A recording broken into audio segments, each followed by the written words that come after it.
ਤਾਂ ਤੁਸੀਂ ਬਣੇ ਹੋਏ ਹੋ ਸਕਰੋਲ ਪੰਜਾਬ ਦੇ ਨਾਲ ਤੇ ਵੱਡੀ ਖਬਰ ਕਿ ਸਿਮਰਨਜੀਤ ਸਿੰਘ ਬੈਂਸ ਦੀ ਗ੍ਰਿਫਤਾਰੀ ਹੋਈ ਆ। ਲੋਕ ਇਨਸਾਫ ਪਾਰਟੀ ਦੇ ਪ੍ਰਧਾਨ ਸਿਮਰਜੀਤ ਸਿੰਘ ਬੈਂਸ गिरफ्तार कर ले गए ने। ਤੁਹਾਨੂੰ ਦੱਸ ਦਈਏ ਕਿ ਪੁਲਿਸ ਕਮਿਸ਼ਨਰ ਨੂੰ ਮਿਲਣ ਪਹੁੰਚੇ ਸੀ, ਜਿੱਥੇ ਪੁਲਿਸ ਦੇ ਵੱਲੋਂ ਸਿਮਰਜੀਤ ਸਿੰਘ ਬੈਂਸ ਨੂੰ ਅਰੈਸਟ ਕੀਤਾ ਗਿਆ ਹੈ। ਬੀਤੀ ਰਾਤ ਕਾਂਗਰਸੀ ਉਮੀਦਵਾਰ ਕੜਬਲ ਤੇ ਸਿਮਰਜੀਤ ਸਿੰਘ ਬੈਂਸ ਦੇ ਸਮਰਥਕ ਆਮਣੋ ਸਾਹਮਣੇ ਹੋਏ ਸੀ। ਗੋਲੀ ਤੱਕ ਚੱਲਣ ਦਾ ਦਾਅਵਾ ਹੋਇਆ। ਤੁਹਾਨੂੰ ਦੱਸ ਦਈਏ ਕਿ ਮਾਹੌਲ ਕਾਫੀ ਤਣਾਅਪੂਰਨ ਹੋਇਆ ਸੀ, ਜਿਸ ਤੋਂ ਬਾਅਦ ਹੁਣ ਸਿਮਰਜੀਤ ਸਿੰਘ ਬੈਂਸ ਉਹਨਾਂ ਦੇ ਪੁੱਤਰ ਸਮੇਤ 34 ਲੋਕਾਂ ਤੇ 307 ਦਾ ਮਾਮਲਾ ਦਰਜ ਕੀਤਾ ਗਿਆ ਤੇ 100 ਅਣਪਛਾਤੇ ਲੋਕਾਂ ਤੇ ਵੀ FIR ਆ ਜਿਹੜੀ ਉਹ ਕੀਤੀ ਗਈ ਆ। ਤਾਂ ਹੁਣ ਇਸ ਮਾਮਲੇ ਦੇ ਵਿੱਚ ਸਿਮਰਜੀਤ ਸਿੰਘ ਬੈਂਸ ਦੀ ਗ੍ਰਿਫਤਾਰੀ ਹੋਈ ਆ। ਤੁਹਾਨੂੰ ਦੱਸ ਦਈਏ ਕਿ ਪੁਲਿਸ ਕਮਿਸ਼ਨਰ ਨੂੰ ਮਿਲਣ ਪਹੁੰਚੇ ਸੀ ਸਿਮਰਜੀਤ ਸਿੰਘ ਬੈਂਸ, ਜਿੱਥੇ ਮੀਡੀਆ ਨੂੰ ਵੀ ਸੰਬੋਧਨ ਕਰ ਰਹੇ ਸੀ।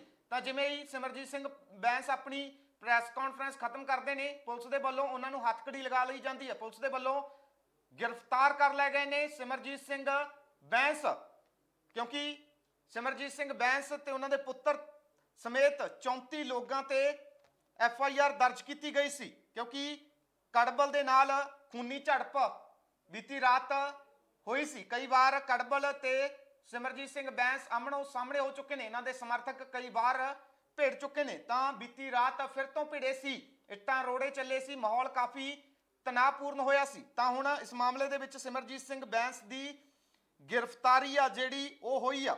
ਲੁਧਿਆਣਾ ਪੁਲਿਸ ਦੇ ਵੱਲੋਂ ਸਿਮਰਜੀਤ ਸਿੰਘ ਬੈਂਸ ਨੂੰ ਗ੍ਰਿਫਤਾਰ ਕਰ ਲਿਆ ਗਿਆ ਹੈ।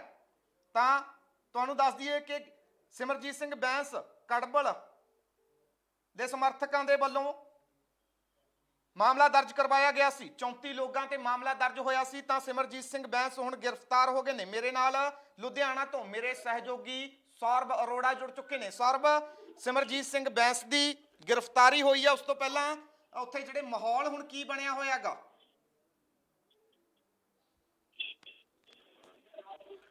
ਸੌਰਭ ਸੁਣ ਪਾ ਰਹੇ ਹੋ? ਹਾਂਜੀ ਹਾਂਜੀ, ਬਾਰ ਰੂਮ ਹੈ ਜਿਹੜਾ ਕੋਰਟ ਦਾ ਜੀ, ਉਹਦੇ ਵਿੱਚ ਸਿਮਰਜੀਤ ਸਿੰਘ ਬੈਂਸ ਨੇ ਆਪਣਾ ਪਹਿਲੇ ਭਾਸ਼ਣ ਦਿੱਤਾ ਜੀ, ਵਕੀਲਾਂ ਨੂੰ ਭਾਸ਼ਣ ਦਿੱਤਾ ਤੇ ਉੱਥੇ ਨਾਅਰੇਬਾਜ਼ੀ ਵੀ ਹੋਈ ਜੀ, ਤੇ ਵਕੀਲਾਂ ਵੱਲੋਂ ਜਿਹੜਾ ਕੀ ਉਹਨਾਂ ਦਾ ਸਮਰਥਨ ਵੀ ਕਿਤੇ ਨਾ ਕਿਤੇ ਵਕੀਲ ਕਰਦੇ ਨਜ਼ਰ ਆ ਰਹੇ ਸੀਗੇ ਜੀ। ਤੇ ਉਸ ਤੋਂ ਬਾਅਦ ਪੁਲਿਸ ਉੱਥੇ ਪਹੁੰਚ ਗਈ। ਜਦੋਂ ਪੁਲਿਸ ਨੇ ਅੰਦਰ ਆ ਕੇ ਬੈਂਸ ਨੂੰ ਫੜਨ ਦੀ ਕੋਸ਼ਿਸ਼ ਕੀਤੀ ਜੀ ਤੇ ਵਕੀਲਾਂ ਨੇ ਪੁਲਿਸ ਨੂੰ ਰੋਕ ਲਿਆ ਕਿ ਤੁਸੀਂ ਸਾਡੇ ਬਾਰ ਐਸੋਸੀਏਸ਼ਨ ਦੇ ਅੰਦਰ ਨਹੀਂ ਆ ਸਕਦੇ ਜੀ, ਇੱਥੋਂ ਬਾਹਰ ਚਲ ਜਾਓ ਜੀ। ਤੇ ਪੁਲਿਸ ਉੱਥੋਂ ਦੀ ਵਾਪਸ ਮੁੜ ਗਈ ਜੀ। ਫਿਰ ਪੁਲਿਸ ਨੇ ਬਾਹਰ ਆਪਣੀ ਫੋਰਸ ਲਾ ਦਿੱਤੀ। ਬਾਰ ਐਸੋਸੀਏਸ਼ਨ ਦੇ ਬਾਹਰ ਪੁਲਿਸ ਛਾਉਣੀ 'ਚ ਜਿਹੜੀ ਤਬਦੀਲ ਹੋ ਗਈ ਤੇ ਇੱਕ ਲਾਈਨ ਬਣਾ ਦਿੱਤੀ ਗਈ।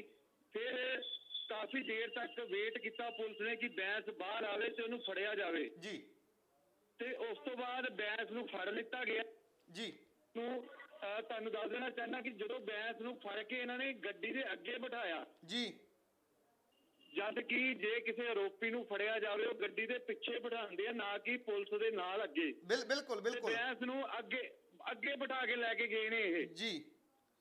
ਪਰ ਸੌਰਭ, ਦੇਖਿਆ ਜਾਵੇ ਤਾਂ ਸਿਮਰਜੀਤ ਸਿੰਘ ਬੈਂਸ ਦੇ ਨਾਲ ਨਾਲ ਉਹਨਾਂ ਦੇ ਪੁੱਤਰ ਤੇ ਵੀ ਜਿਹੜਾ ਮਾਮਲਾ ਦਰਜ ਹੋਇਆ ਸੀ, 34 ਹੋਰ ਲੋਕ ਨੇ ਜਿਨ੍ਹਾਂ ਦਾ FIR ਦੇ ਵਿੱਚ ਨਾਮ ਦਰਜ ਆ।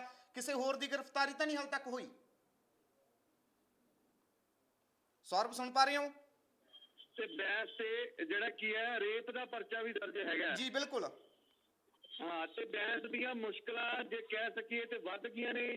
ਪਹਿਲਾਂ ਹੁਣ ਸੁਪਰੀਮ ਕੋਰਟ ਨੇ ਜਿਹੜੀ ਬੈਂਸ ਦੀ ਗ੍ਰਿਫਤਾਰੀ ਤੇ ਰੋਕ ਲਾ ਦਿੱਤੀ ਸੀ ਤੇ ਹੁਣ 307 ਦਾ ਪਰਚਾ ਦਰਜ ਹੋ ਗਿਆ। ਬਿਲਕੁਲ। ਤੇ ਇਹਦੇ ਨਾਲ ਬਲਵਿੰਦਰ ਬੈਂਸ ਜਿਹੜੇ ਇੱਥੇ ਪਹੁੰਚੇ ਸੀ ਉਹਨਾਂ ਵੱਲੋਂ ਕਿਹਾ ਗਿਆ ਕਿ ਜਿਹੜੀ ਪੁਲਿਸ ਹੈ ਇਹ ਸਰਕਾਰ ਨਾਲ ਰਲੀ ਹੈ ਤੇ ਬੈਂਸ ਨੂੰ ਦੱਬਣਾ ਚਾਹੁੰਦੀ ਹੈ, ਕਿ ਬੈਂਸ ਸਮਰਥਕਾਂ ਨੂੰ ਦੱਬਣਾ ਚਾਹੁੰਦੇ ਆ। ਜੀ ਜੀ। ਸੌਰਭ, ਕਿਸੇ ਹੋਰ ਦੀ ਗ੍ਰਿਫਤਾਰੀ ਤਾਂ ਨਹੀਂ ਹੋਈ? ਕਿਉਂਕਿ ਸਿਮਰਜੀਤ ਸਿੰਘ ਬੈਂਸ ਦੇ ਪੁੱਤਰ ਦਾ ਨਾਮ ਵੀ ਇਸ FIR ਦੇ ਵਿੱਚ ਦੱਸਿਆ ਜਾ ਰਿਹਾ। ਬਿਲਕੁਲ ਹੈਗਾ, ਉਹਦੇ ਪੁੱਤਰ ਦਾ ਨਾਮ ਵੀ ਹੈਗਾ, ਵਿਧਾਇਕ ਪਾਰਸ਼ਦਾ ਦਾ ਵੀ ਨਾਮ ਹੈ। 34 ਨਾਮ ਨੇ, 33 ਤੋਂ 34 ਨਾਮ ਹੈ, 50 ਤੇ 100 ਨਾਮ ਜਿਹੜੇ ਆ ਉਹ ਅਨਨੋਨ ਨੇ। ਪਰ ਜਿਹੜਾ ਕੱਲਾ ਬੈਂਸ ਨੂੰ ਫੜਿਆ ਗਿਆ, ਬਲਵਿੰਦਰ ਬੈਂਸ ਵੀ ਨਾਲ ਸੀ ਪਰ ਉਹਨਾਂ ਦਾ ਨਾਮ ਨਹੀਂ ਸੀਗਾ, ਉਹਨਾਂ ਨੂੰ ਨਹੀਂ ਫੜਿਆ ਗਿਆ। ਸਿਮਰਜੀਤ ਸਿੰਘ ਬੈਂਸ ਨੂੰ ਫੜ ਕੇ ਜਿਹੜਾ ਕਿ ਪੁਲਿਸ ਹੈ ਲੈ ਗਈ। ਬੜੀ ਧੱਕਾ ਮੁੱਕੀ ਵੀ ਹੋਈ ਉੱਥੇ। ਜਦੋਂ ਬੈਂਸ ਨੂੰ ਅਰੈਸਟ ਕੀਤਾ ਗਿਆ, ਸਮਰਥਕਾਂ ਨੇ ਗੱਡੀ ਦੇ ਅੱਗੇ ਆ ਗਏ ਕਾਫੀ ਧੱਕਾ ਮੁੱਕੀ, ਪਰ ਪੁਲਿਸ ਲੈ ਕੇ ਜਾਣ 'ਚ ਸਫਲ ਹੋ ਗਈ। ਜੀ, ਇਹ ਬਹੁਤ-ਬਹੁਤ ਧੰਨਵਾਦ ਸੌਰਭ। ਫਿਰ ਤੋਂ ਤੁਹਾਡੇ ਨਾਲ ਸੰਪਰਕ ਸਾਧਾਂਗੇ। ਖਬਰ ਤੇ ਨਜ਼ਰ ਬਣਾ ਕੇ ਰੱਖਿਓ। ਤਾਂ ਸਿਮਰਜੀਤ ਸਿੰਘ ਬੈਂਸ ਦੀ ਗ੍ਰਿਫਤਾਰੀ ਹੋਈ ਆ, ਸਿਮਰਜੀਤ ਸਿੰਘ ਬੈਂਸ ਦੀ ਗ੍ਰਿਫਤਾਰੀ ਹੋਈ ਆ। ਲੁਧਿਆਣਾ ਪੁਲਿਸ ਦੇ ਵੱਲੋਂ ਸਿਮਰਜੀਤ ਸਿੰਘ ਬੈਂਸ ਨੂੰ ਆ ਜਿਹੜਾ ਗ੍ਰਿਫਤਾਰ ਕੀਤਾ ਗਿਆ। ਤੁਹਾਨੂੰ ਦੱਸ ਦਈਏ ਕਿ 307 ਦਾ ਮਾਮਲਾ, ਪਹਿਲਾਂ ਵੀ ਸਿਮਰਜੀਤ ਸਿੰਘ ਬੈਂਸ ਤੇ ਰੇਪ ਦਾ ਮਾਮਲਾ ਵੀ ਇਹ ਜਿਹੜਾ ਬਣਿਆ ਹੋਇਆ, ਕਈ ਵਿਵਾਦਾਂ ਦੇ ਵਿੱਚ ਸਿਮਰਜੀਤ ਸਿੰਘ ਬੈਂਸ ਘਿਰੇ ਹੋਏ ਨੇ। ਤਾਂ ਹੁਣ ਪੰਜਾਬ 2022 ਵਿਧਾਨ ਸਭਾ ਚੋਣਾਂ ਤੋਂ ਪਹਿਲਾਂ, ਸਿਰਫ ਮਹਿਜ਼ 12 ਦਿਨ ਪਹਿਲਾਂ ਸਿਮਰਜੀਤ ਸਿੰਘ ਬੈਂਸ ਦੀ ਗ੍ਰਿਫਤਾਰੀ ਹੋਈ ਆ। ਲੋਕ ਇਨਸਾਫ ਪਾਰਟੀ ਦੇ ਵੱਲੋਂ ਸਿਮਰਜੀਤ ਸਿੰਘ ਬੈਂਸ ਆਤਮਨਗਰ ਤੋਂ ਚੋਣ ਲੜ ਰਹੇ ਨੇ, ਤਾਂ ਦੂਜੇ ਪਾਸੇ ਕਾਂਗਰਸ ਤੋਂ ਕਵਲਜੀਤ ਕੜਬਲ ਨੇ ਜਿਹੜੇ ਉਹ ਚੋਣ ਲੜ ਰਹੇ ਨੇ।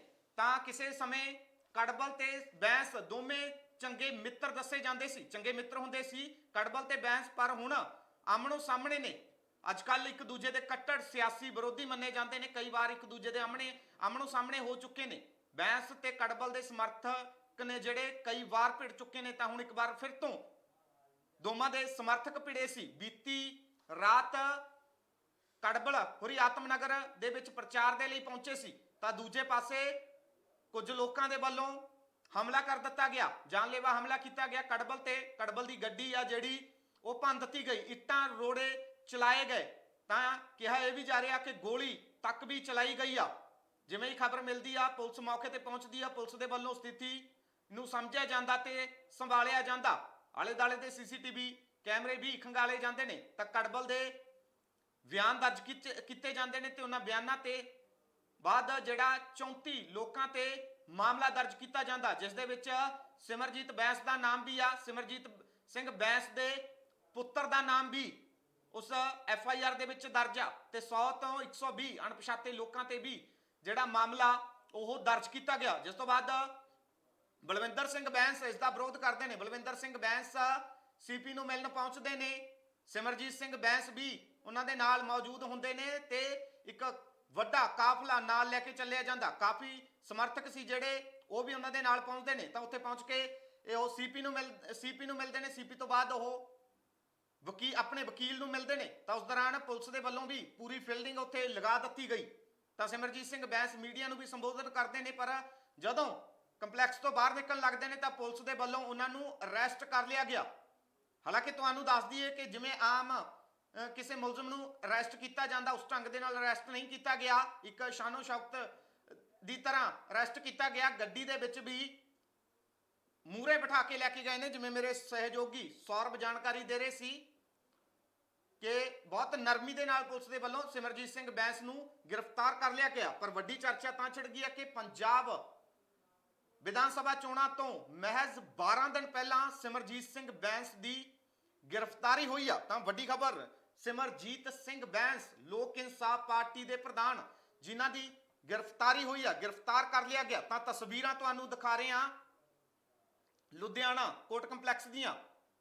ਤਾਂ ਤਸਵੀਰਾਂ ਦੇ ਵਿੱਚ ਇੱਕ ਭਾਰੀ ਇਕੱਠ ਸਾਫ਼ ਦੇਖਿਆ ਜਾ ਸਕਦਾ, ਭਾਰੀ ਇਕੱਠ ਸਾਫ਼ ਦੇਖਿਆ ਜਾ ਸਕਦਾ ਸਿਮਰਜੀਤ ਸਿੰਘ ਬੈਂਸ ਦੇ ਸਮਰਥਕਾਂ ਦਾ, ਕਿਉਂਕਿ ਸਿਮਰਜੀਤ ਸਿੰਘ ਬੈਂਸ ਦੀ ਗ੍ਰਿਫਤਾਰੀ ਹੋਈ ਆ।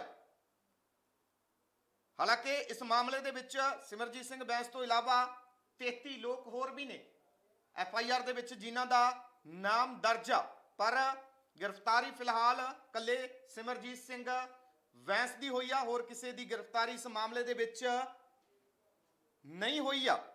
ਤਾਂ ਕਿਉਂਕਿ ਬੀਤੀ ਰਾਤ ਖੂਨੀ ਝੜਪ ਦੇਖਣ ਨੂੰ ਮਿਲੀ ਸੀ, ਕੜਬਲ ਦੀ ਗੱਡੀ ਤੇ ਹਮਲਾ ਕਰ ਦਿੱਤਾ ਗਿਆ ਸੀ, ਇੱਟਾਂ ਰੋੜੇ ਚੱਲੇ ਸੀ, ਕੁਝ ਲੋਕ ਜ਼ਖਮੀ ਵੀ ਹੋਏ ਸੀ। ਉਸ ਦੀਆਂ ਤਸਵੀਰਾਂ ਵੀ ਸਾਹਮਣੇ ਆਈਆਂ ਸੀ। ਤਾਂ ਗੱਡੀ ਬੁਰੀ ਤਰ੍ਹਾਂ ਦੇ ਨਾਲ ਭੰਨੀ ਹੋਈ ਸੀ, ਜਿਸ ਨੂੰ ਲੈ ਕੇ ਹੁਣ ਵੱਡਾ ਸਿਆਸੀ ਵਿਵਾਦ ਹੁੰਦਾ ਨਜ਼ਰ ਆ ਰਿਹਾ। ਸਿਮਰਜੀਤ ਸਿੰਘ ਬੈਂਸ ਦੀਆਂ ਮੁਸ਼ਕਲਾਂ ਵਧਦੀਆਂ ਨਜ਼ਰ ਆ ਰਹੀਆਂ ਨੇ।